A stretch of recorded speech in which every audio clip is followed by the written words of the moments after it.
Well, here I am on December 10th, tax day. Hopefully you paid your taxes. If you own any property, today is the day you pay your property taxes. On this beautiful San Diego, blustery, Santa Ana conditioned windy day.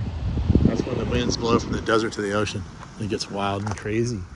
But I wanted to show you something kind of fun here. Caught my eye.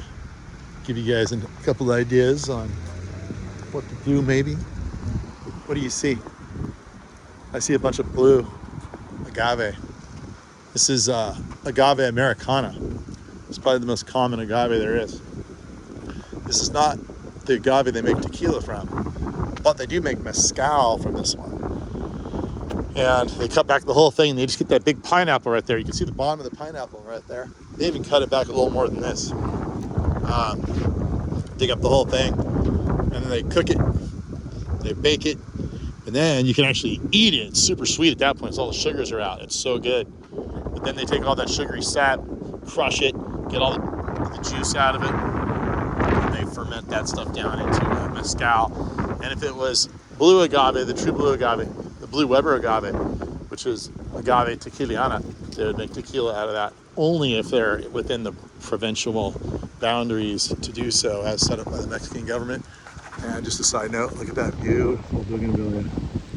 I mentioned it's December 10th. Look at these winds, it's crazy.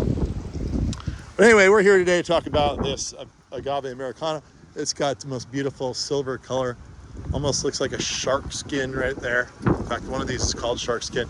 You can see the beautiful indentations left, the impressions. Talk about impressionable. This plant's really impressionable because it leaves the impressions upon itself every single time it makes a leaf from the one before. This leaf was up here holding on to that one and it was all bound up and it made the impression. But it's a really beautiful pattern.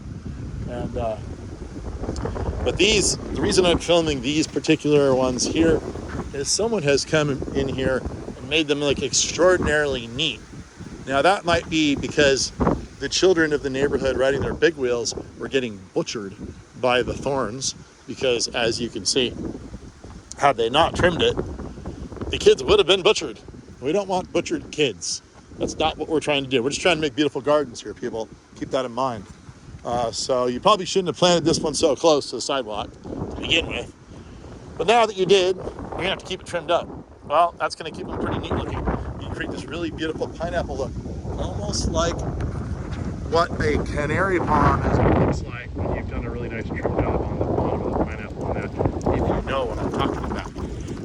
And as if the gods themselves were hearing me speak, knowing what I needed for a visual aid, there, my friends, is the canary palm pineapple I was talking about right down the street. Back to the video. You can see they just kind of did a half donkey job here. And I'll tell you why. See how that's cut at an angle? You don't want to do that. See if I can find one that's cut square. That's a little more square, but I'd still cut it a little further back. It could be even prettier than this. This is a real sloppy pineapple.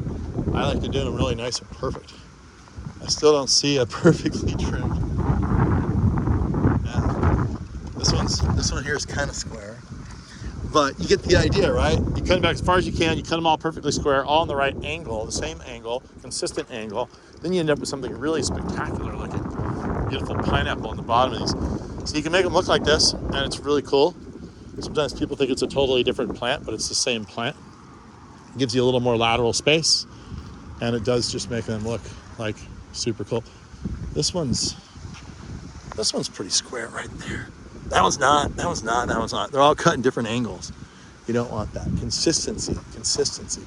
Okay, so let's get back and just take an overall look at how the whole corner looks before we go see the variegated form of this very same plant. This is what it looks like when you stand back. And if you want something beautiful and blue, maybe put it here so you don't want people going into your property. That's a good thing to do. Let them fill out. If you do that, you got to plant them off the sidewalk so that, kids aren't getting butchered. So there's one right there that's got the nice pineapple look going. You can see how neat that they can look. And then really, truly truly, without lying, would I lie to you? Heck no. Not knowingly so.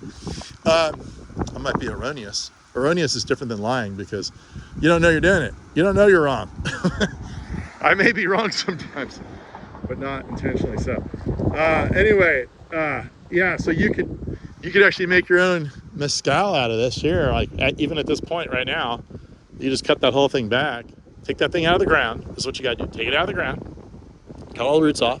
Get your big piña. You want to cut these things back really far as possible.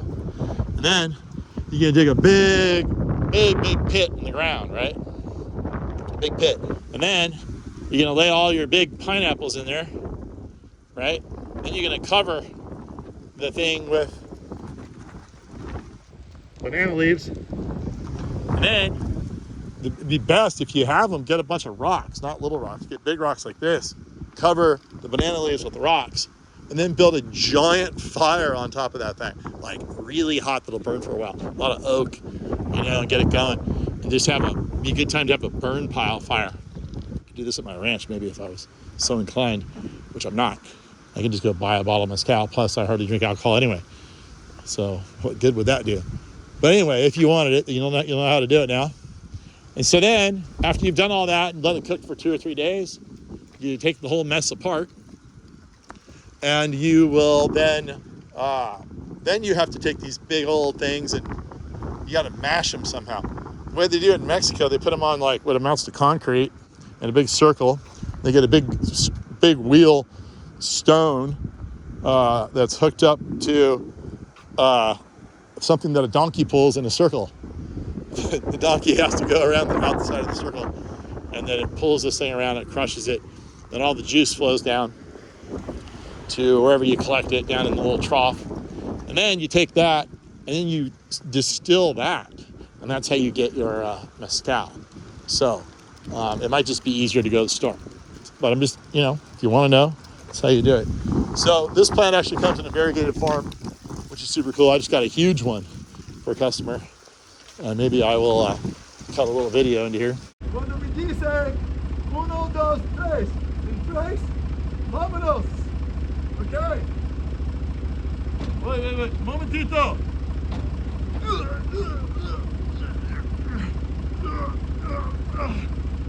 Okay. 1, 2, 3. Woo!